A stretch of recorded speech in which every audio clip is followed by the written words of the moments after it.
Hello dear students. मेरा नाम अनिल कुमार श्रीवास्तव है। आप सभी लोगों को पता है कि ब्रिक्स की जो शिखर बैठक अभी कजान में रूसी शहर कजान में हुई थी। उसके बाद उसमें ये फैसला ली, उसमें उसके पहले संभवतः 16वीं बैठक थी ब्रिक्स की।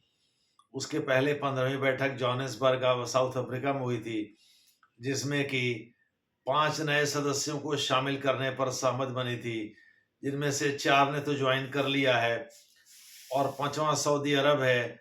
एक इंडोनेशिया है, वो भी ज्वाइन कर सकता है। अर्जेंटीना ने तो अपना नाम वापस ले लिया है, तो अर्जेंटीना के ज्वाइन करने की संभावना बहुत कम है, यानी बाद में भले मनोबल से वो मान जाए। तो इस समय 9 सदस्य हो गए हैं ब्रिक्स में, जिनमें से 4 इसके ओरिजिनल फाउंडर हैं। भारत है, चीन है, रूस है और ब्राजील है। 2009 में इसकी पहली शिखर बैठक हुई थी। ब्राजीलिया घोषणा पत्र ब्राजील में इसका जन्म हुआ था। आप सभी लोग पता है, साउथ अफ्रीका, दक्षिण अफ्रीका इसमें शामिल हुआ था। Republic of south Africa RSA कहा जाता है, वह इसमें शामिल हुआ था। तो इस प्रकार से इसकी सदस्य संख्या 5 हो गई थी और बाद में चल करके मिस्र, इथियोपिया, यूएई और ईरान ने इसे ज्वाइन कर लिया 15वीं शिखर बैठक में, जब साइरिल रामफोसा जो साउथ अफ्रीका के राष्ट्रपति हैं, उनकी अध्यक्षता में ये तय हुआ कि भाई 5 देश शामिल होंगे, लेकिन सऊदी अरब इसमें शामिल नहीं हुआ। सऊदी अरब का एप्लीकेशन अभी पेंडिंग में है। इंडोनेशिया भी इसे ज्वाइन करना चाहता है। अर्जेंटीना ने अपना नाम वापस ले लिया। अर्जेंटीना के जो नए राष्ट्रपति हैं, उन्होंने अपना नाम वापस ले लिया है। मोटे तौर पर आप कह सकते हैं इस समय 9 सदस्य इसमें शामिल हैं ब्रिक्स में। और ब्रिक्स में पश्चिमी देश का तो कोई देश हो नहीं सकता, क्योंकि ब्रिक्स में चीन और रूस हैं, और ये एशिया और लातिन अमेरिका या अफ्रीका के छोटे देशों, कमजोर देशों को ही प्रमोट करते हैं। तो उनके हितों को आगे बढ़ाने के लिए ही इसका गठन हुआ। हालांकि ये दूसरी बात है कि ये यूएन चार्टर के हिसाब से काम करता है, संयुक्त राष्ट्र चार्टर के हिसाब से काम करता है। लेकिन बावजूद इसके इसमें अमेरिका तो शामिल हो नहीं सकता, क्योंकि चीन और रूस हैं डिप्लोमेटिकली एक दूसरे के साथ लड़ने झगड़ने वाले, लागर हेड पर रहने वाले। रूस और अमेरिका एक साथ वो आ नहीं सकते, चीन भी उनके साथ आ नहीं सकता। तो जाहिर है वर्चस्व की लड़ाई भी चल रही है, किंतु भारत इसमें है। और अभी हाल में इसमें कजान शहर जो रूस में इसकी 16वीं शिखर बैठक हुई थी, उसमें इथियोपिया, मिस्र, ईरान और यूएई, ये 4 देश शामिल हुए। अभी सऊदी अरब का एप्लीकेशन पेंडिंग में है और इंडोनेशिया इसे ज्वाइन करना चाहता है, लेकिन अभी उसे इसमें शामिल नहीं किया गया। अर्जेंटीना ने इससे अपना नाम वापस ले लिया है। मोटे तौर पर आप कह सकते हैं, जिम ओ'नील ने जो 2001 में, जो गोल्डमैन सैक्स के अर्थशास्त्री थे, ब्रिटिश थे, उन्होंने जो कल्पना की थी कि भाई आने वाले 2050 ईस्वी सन में इनकी अर्थव्यवस्था, ब्रिक की अर्थव्यवस्था, ये पश्चिमी देशों की अर्थव्यवस्था से बड़ी अर्थव्यवस्था हो जाएगी, वह सच्चाई के काफी करीब भी है। और इसमें अब ब्रिक की जगह ब्रिक्स हो गया है, यानी साउथ अफ्रीका को भी 2009 में इसमें शामिल कर लिया गया एकटेनबर्ग में, जो इसकी पहली शिखर बैठक हुई थी। इसकी 6ठी शिखर बैठक ब्राजीलिया, जब नरेंद्र मोदी आए थे 2014 में, तो ब्राजील में हुई थी, जिसमें न्यू डेवलपमेंट बैंक एनडीबी और एसेट रिजर्व एआर का AR asset reserve management ARM या इस तरह से इसका जन्म हुआ था। Asset reserve R R C R R S sorry का जन्म इसमें हुआ था, यानी रिजर्व एसेट का इसमें जन्म हुआ था। तो इस प्रकार से मोटे तौर पर आप कह सकते हैं कि इसकी 6ठी शिखर बैठक बहुत ही लैंडमार्क बैठक रही, और उसमें ब्रिक्स ने कई नए आयाम तय किए। न्यू डेवलपमेंट बैंक जो कि जिसका मुख्यालय पुडोंग शंघाई में है, वो उससे सभी देशों को कुछ ना कुछ मिला। ब्राजील में इसका जन्म हुआ, फोर्टालिजा में। और बोर्ड ऑफ गवर्नर का अध्यक्ष रूस को बनाया गया। इस बैंक के पहले चेयरपर्सन भारतीय थे, मिस्टर पारिख। और दक्षिण अफ्रीका को इसमें रीजनल सेंटर, रीजनल इश्यूज या रीजनल मैटर्स का हेड बनाया गया। मोटे तौर पर आप कह सकते हैं सभी देशों को कुछ न कुछ मिला, इसके सदस्य देशों को। उस समय ये 4 जो नए देशों का हमने नाम लिया, वो इसमें शामिल नहीं थे, वो तो अभी पिछले साल इसमें शामिल हुए हैं। अभी इसकी शिखर बैठक रूसी शहर कजान में हुई है, और उसी में इन चारों को औपचारिक रूप से सदस्यता के रूप में, सदस्यता की मान्यता दी गई, सदस्य के रूप में शपथ दिलाया गया। मोटे तौर पर आप कह सकते हैं अब ब्रिक्स देशों का विस्तार हो चुका है। इसमें 4 नए देश शामिल हो गए हैं। 5वें देश का एप्लीकेशन पेंडिंग में, 6वां देश भी इसमें शामिल होना चाहता है। जैसे उसका एप्लीकेशन आएगा, मुझे लगता है उसको भी ये शामिल कर ही लिया जाएगा। तो डोनाल्ड ट्रंप साहब को ये अच्छा नहीं लगा जब ब्रिक्स ने ये घोषणा की, भाई वो अपनी एक साझी मुद्रा चलाएंगे और उसी मुद्रा में कारोबार करेंगे। तो डोनाल्ड ट्रंप साहब को लगा कि भाई ये इनडायरेक्ट अटेम्प्ट है चीन और रूस का, जिससे अब भारत भी उसमें शामिल है, जिससे अमेरिकी दादागिरी जो चलती है डॉलर के माध्यम से, डॉलर को कमजोर करने की कवायद है। तो उन्होंने हड़काया कि भाई अगर ब्रिक्स ने अपना कोई मुद्रा चलाया या डॉलर को कमजोर करने की कोई भी कोशिश की गई, तो इस मामले में अमेरिका में जो भी सामान बाहर से आएंगे, यानी जो अमेरिका में आयात होंगे, अमेरिकी जिन सामानों को खरीदेंगे, चीन सबसे बड़ा ट्रेडिंग पार्टनर है अमेरिका का। ठीक है, चीन, रूस, भारत सबसे व्यापार होता है। रूस से तो बीच में रुक गया था जो बाइडेन के समय में, लेकिन डोनाल्ड ट्रंप के समय फिर शुरू हो सकता है। दक्षिण अफ्रीका, ब्राजील सबसे व्यापार होता है। ये दूसरी बात है कि लार्जेस्ट ट्रेडिंग पार्टनर में कनाडा है, चीन है, जापान है, ये सब अमेरिका के सबसे बड़े व्यापारिक साझेदार हैं। तो देखना है कि अमेरिका ने जो धमकी दिया है भाई वो इन सामानों पर 100% कर लगा देगा, यानी इसमें चीन सबसे ज्यादा प्रभावित होगा, क्योंकि चीन का कारोबार अमेरिका के साथ ठीक ठाक है। अमेरिका करीब 3100 से ज्यादा अरब अमेरिकी डॉलर के बराबर का आयात करता है, जिसमें ब्रिक्स देशों की हिस्सेदारी 30 से 40 के बीच में है। ये ओवरऑल इनकी हिस्सेदारी है, ये आर्थिक प्रगति में इनका शेयर है। मोटे तौर पर आप कह सकते हैं कि ब्रिक्स देशों को हड़का करके डोनाल्ड ट्रंप ने तत्काल में तो अपना काम चला लिया है, लेकिन भविष्य में क्या होगा इसके बारे में कहना मुश्किल है। और अभी भारत को भी हड़काया है, जैसे नरेंद्र मोदी अभी पिछले महीने ही वाशिंगटन डीसी में डोनाल्ड ट्रंप साहब से व्हाइट हाउस में मिल करके आए हैं। उस समय तो डोनाल्ड ट्रंप साहब ने ज्यादा खुराफात नहीं किया, उसके पहले बस रेसिप्रोकल टैरिफ की बात की है, यानी जितना भारत कर लगाएगा अमेरिका से मंगाए गए सामानों पर, उतना ही भारत से मंगाए गए सामानों पर अमेरिका भी कर लगाएगा। लेकिन कल उन्होंने भारतीय आयात, भारत से जो सामान मंगाए जाएंगे उन सामानों पर कर लगाने की घोषणा करके एक अच्छा खासा तनाव पैदा कर दिया है भारत और अमेरिका के बीच। तो क्या भारत अमेरिका की इन धमकियों के आगे झुक जाएगा? क्या भारत अपना विकल्प नहीं देखेगा? अब पहले हम देख लेते हैं अमेरिका से भारत सामान क्या क्या मंगाता है और अमेरिका को बेचता क्या क्या है। भारत जो जिन चीजों को अमेरिका से मंगाता है उनमें खनिज, ईंधन, कच्चे तेल, गैस, मोती तथा अन्य कीमती पत्थर। यही नहीं, कृषि सामान में वो 3 तरह के नट्स मंगाता है, जैसे कैशू, ट्री नट्स कहते हैं इनको, कैशू जैसे काजू है, ट्री नट्स मंगाता है। स्पाइसेस, मैंने ट्री नट्स 3 तरह नहीं बल्कि ट्री नट्स कहिए, स्पाइसेस यानी मसाले मंगाता है। इसके बाद से एसेंशियल ऑयल्स, आवश्यक तेल मंगाता है। वही कच्चे तेल को ही मुख्य रूप से कहते हैं।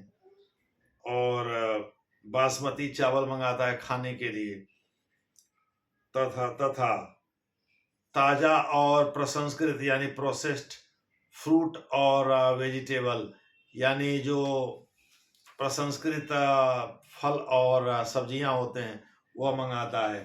भारत को जो चीजें बेचता है उनमें मुख्य रूप से जो चीजें शामिल हैं उनमें मोती है तथा अन्य कीमती पत्थर हैं, कॉटन है यानी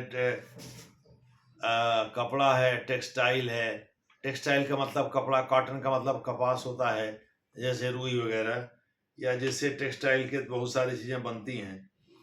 अपैरेल है वो भी वस्त्र ही होता है। मशीनरी है, उससे रिलेटेड इक्विपमेंट हैं यानी उपकरण हैं। आयरन और स्टील से रिलेटेड उपकरण हैं। गैस है, लेदर प्रोडक्ट हैं यानी चमड़े के सामान हैं। ये चीजें वो मंगाता है। इनमें मुख्य रूप से यानी भारत को बेचता है। यानी भारत जो मंगाता है वो उनमें मुख्य रूप से जो चीजें शामिल हैं उसमें फार्मास्यूटिकल यानी दवा और मेडिकल अप्लायंसेज यानी चिकित्सा से जुड़े हुए उपकरण शामिल हैं। जैसे स्टेंट वगैरह, भारत जो हार्ट एंजियोप्लास्टी जो होती है, हार्ट से रिलेटेड एलिमेंट जो बीमारी होती है उसमें उनका प्रयोग किया जाता है। वो सब भारत अमेरिका से ही ज़्यादातर मंगाता था। इसके अलावे कच्चे तेल, गैस, कपास, कपड़े, वस्त्र, मशीनरी, इक्विपमेंट यानी मशीन से रिलेटेड जो उपकरण होते हैं वो सारी चीज़ें मंगाता है भारत। लोहे और स्टील के सामान भी मंगाता है। इसके अलावे पल्प यानी जो लुगदी बनाई जाती है कॉटन बनने के पहले, वो मंगाता है। ये कागज वगैरह, पेपर बोर्ड भी मंगाता है। चूंकि लुगदी का मतलब है कि वही निर्मित होगा। उसके अलावे टैनिंग यानी जो चमड़े उद्योग से जुड़ा हुआ रंगाई होती चमड़े की, उससे रिलेटेड चीजें हैं। यही नहीं, डिफेंस इक्विपमेंट भी मंगाता है यानी रक्षा उपकरण भी मंगाता है अमेरिका से भारत। फार्मा के बारे में बता ही दिया, यानी जो चिकित्सा से जुड़े हुए जो सामान है वो मंगाता है, खास करके दवाएं। इलेक्ट्रॉनिक के सामान मंगाता है, ग्लास मंगाता है, मेटल मंगाता है, सीमेंट मंगाता है, चूना मंगाता है, कच्चा तेल मंगाता है और प्लास्टिक मंगाता है। ये सारी चीज़ें जो है वो भारत अमेरिका से खरीदता है। मोटे तौर पर एक समय ऐसा था 2023 में जबकि अमेरिका भारत का सबसे बड़ा व्यापारिक साझेदार बन गया था, लेकिन 2024 में कहा जाता है चीन ने फिर अमेरिका को पीछे छोड़ करके भारत के पहले व्यापारिक साझेदार होने का तकमा हासिल कर लिया है। 118 अरब अमेरिकी डॉलर के बराबर भारत के साथ उसका व्यापार है। हालांकि चीन के साथ भारत का जो व्यापार है वो असंतुलित व्यापार है, या भुगतान संतुलन की स्थिति चौपट है, जिसमें अदृश्य वस्तुएं भी शामिल होती हैं। वो भुगतान संतुलन कहलाता है, जिसमें केवल पण्य वस्तुएं शामिल होती हैं, यानी जिनको चखा जा सके, छुआ जा सके, तौला जा सके, पकड़ा जा सके। जो सामान होते हैं वो मर्केंडाइज आइटम्स होते हैं।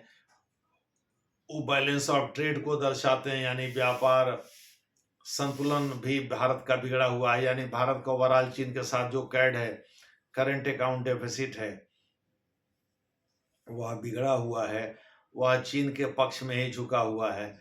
यानी चीन अपने ज़रूरत की 70% से ऊपर चीज़ें भारत को बेचता है, जबकि भारत से वो जो चीज़ें लेता है उनमें ज़्यादातर ऐसे प्रोडक्ट शामिल होते हैं जो कच्चा माल के रूप में होते हैं, जो तैयार माल के रूप में नहीं होते। यानी सामान की कीमत कम होगी, इसलिए वॉल्यूम जो पैसे का है वो कम होगा। दूसरे शब्दों में जो भुगतान चीन करता है भारत को वो भी कम है। वो भी बीच बीच में दुनिया भर की नौटंकी करता रहता है, जैसे सॉफ्टवेयर के सामान, जेम्स और ज्वेलरी लेने में आनाकानी करता है, सॉफ्टवेयर के सामान नहीं लेता है, इस प्रकार से बहुत सारे रॉ मटेरियल भी नहीं लेता है। साथ ही वह भारत से तैयार माल तो बिल्कुल ही लेने को तैयार नहीं होता है, और सेवाएं जैसे योगा वगैरह जैसी सेवाएं भी लेने से मना करता है, जबकि जापान में इसकी काफी धूम है। तो इस प्रकार से चीन के साथ व्यापारिक रिश्ता जो है भारत का, वो चीन की ओर झुका रहता है। लेकिन बावजूद इसके चीन भारत का सबसे बड़ा व्यापारिक साझेदार। उसका एक ही कारण है, सस्ते श्रम की वजह से चीन में सामान सस्ते होते हैं, और चीन ने जो प्रशांत महासागर का इनका पूर्वी तट है, वहीं ज़्यादातर हब है इनके उत्पादन केंद्रों का, वहीं सामान बनते हैं, वहीं से सामान बनते और पैक होते हैं और भारत सहित दूसरे देशों को भेजे जाते हैं। अमेरिका का भी ये बहुत बड़ा व्यापारिक साझेदार है।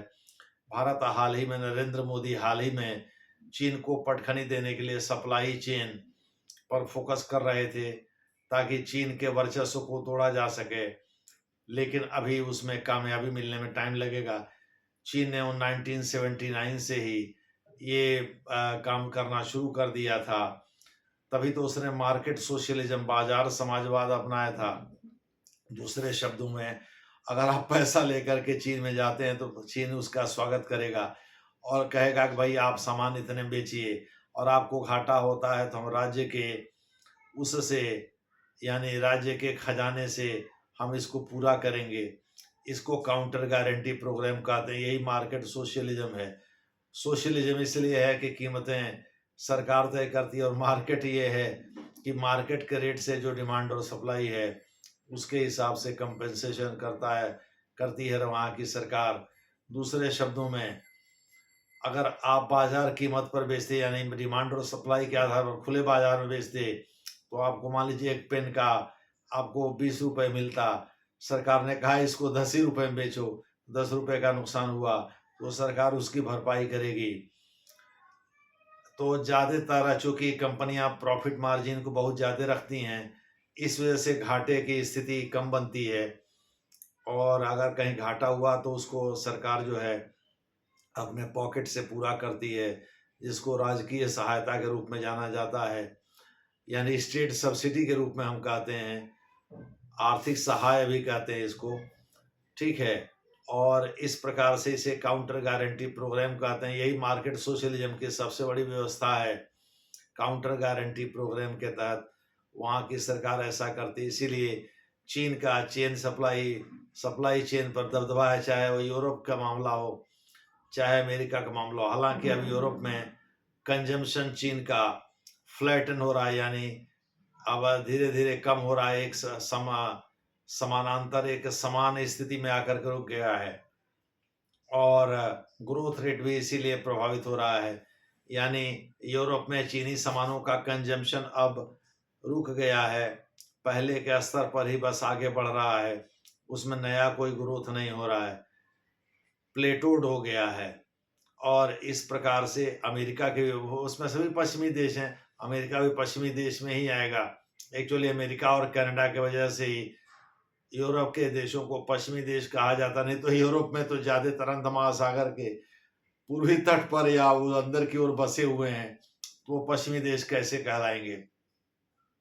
लेकिन अंध महासागर के पश्चिमी किनारे पर बसे अमेरिका और कनाडा की वजह से ही इन देशों को पश्चिमी देश कहा जाता है। दरअसल पश्चिमी देशों में सबसे बड़ा रिप्रेजेंटेटिव कंट्री के रूप में या सबसे बड़े देश के रूप में अमेरिका ही है, जिसका कि हम जिक्र करते रहते हैं। तो अमेरिका से भारत जिन चीज़ों को मंगाता है वो उसका विकल्प वो गल्फ कंट्रीज और चीन से पूरा कर सकता है। साथ ही ब्रिक के अन्य देशों, पश्चिम एशिया, मध्य एशिया आदि से वो पूरा करता रहता है। जैसे गैस 70% वो कतर से, हालांकि कतर भी अमेरिकी खेमे का ही देश है, लेकिन 70% गैस जो है वो कतर से ही मंगाता है भारत। एक ज़माना था जबकि इराक से वो अपने अच्छे कच्चे तेल के 65 से 67% चीज़ों को इराक से ही मंगाता था, शेष चीज़ों के लिए वो दूसरी ओर देखता था। और सऊदी अरब बीच में सबसे बड़ा उत्पादक हो गया था, इस समय तो दूसरे नंबर पर खिसक गया है। पहले नंबर पर अमेरिका ही था एक ज़माने में, लेकिन अब रूस ने उसको रिप्लेस कर दिया जब से आर्कटिक महासागर में तेल का एक विपुल भंडार या तेल और गैस का एक विपुल भंडार मिला है, तब से रूस ने अमेरिका को पीछे छोड़ दिया है। रूस के साथ भारत का रूबल में समझौता भी है, रुपए रूबल में समझौता भी है, यानी भारत अपना सामान जो रूस को बेचता है मुख्य रूप से गुजरात से ही निर्यात होता है रूस को। स्टोन्स का, यानी कि कीमती प्रेशस स्टोन्स कह सकते हैं, कीमती पत्थरों का, जैसे हीरा वगैरह। और हीरा तराशने के मामले में रूस सबसे आगे है। हालांकि गुजरात में सूरत वगैरह भी बहुत बड़े केंद्र हैं इसके, लेकिन रूस में हीरा तराशने का काम बहुत ज़्यादा होता है। तो इस प्रकार से रूस शायद इस समय नंबर 1 पर चला गया है। पहले नंबर 1 पर तो गुजरात ही यानी भारत ही होता था, लेकिन इस समय शायद रूस नंबर 1 पर चला गया है, क्योंकि वहाँ हीरा पैदा भी होता है, हीरा तराशने का काम भी वो कर रहा है। तो नरेंद्र मोदी ने इस मामले में एक समझौता बहुत पहले ही 2014-15 में ही कर लिया था कि भाई ऐसा है, हीरा की आपूर्ति आप करेंगे और हीरा तराशने का हमारे यहाँ तो सूरत में होता ही है, तो हीरा की आपूर्ति भी रूस करता है, यानी हीरा बेचता है भारत को, निर्यात करता है। मोटे तौर पर आप कह सकते हैं कि भारत ने अमेरिका से मंगाए जाने वाले सामानों का विकल्प काफ़ी हद तक ढूंढ लिया है। जैसे गैस के लिए वो कतर पर निर्भर है, तेल वो गल्फ कंट्री से ही अपने संबंध बढ़ा रहा है, गैस के लिए वह ईरान और कतर पर निर्भर है। तेल और गैस दोनों के लिए वो सऊदी अरब की ओर देखता है। साथ ही कुछ अन्य गल्फ कंट्रीज हैं, उन जैसे कुवैत वगैरह, जहाँ की पर यूनिट पर हेक्टेयर आप कह सकते हैं तेल का उत्पादन, कच्चे तेल का उत्पादन सबसे अधिक होता है। वहाँ अभी नरेंद्र मोदी 43 वर्ष के उपरांत गए थे। 43 वर्ष पहले कोई भारतीय प्रधानमंत्री कुवैत की यात्रा पर गया था, नरेंद्र मोदी भी कुवैत की यात्रा पर गए थे।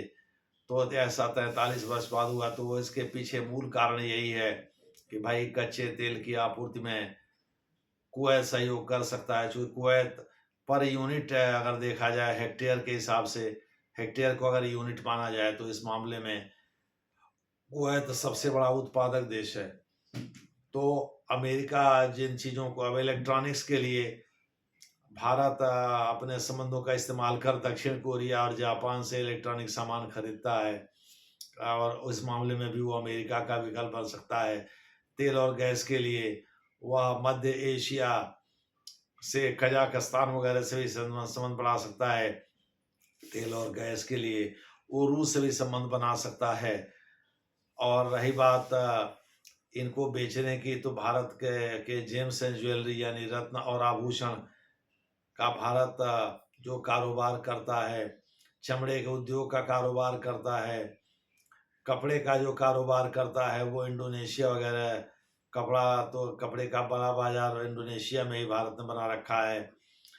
इंडोनेशिया भी वैसे है अमेरिकी खेमे का देश, लेकिन फिर भी इंडिविजुअल जहाँ तक बात आती है इंडिविजुअल लाभ की, तो कोई देश पहले अपने हितों की बात करता है, फिर बाहर की दुनिया की ओर देखता है, चूँकि उसको इसीलिए सॉवरेंटी भी मिली होती है।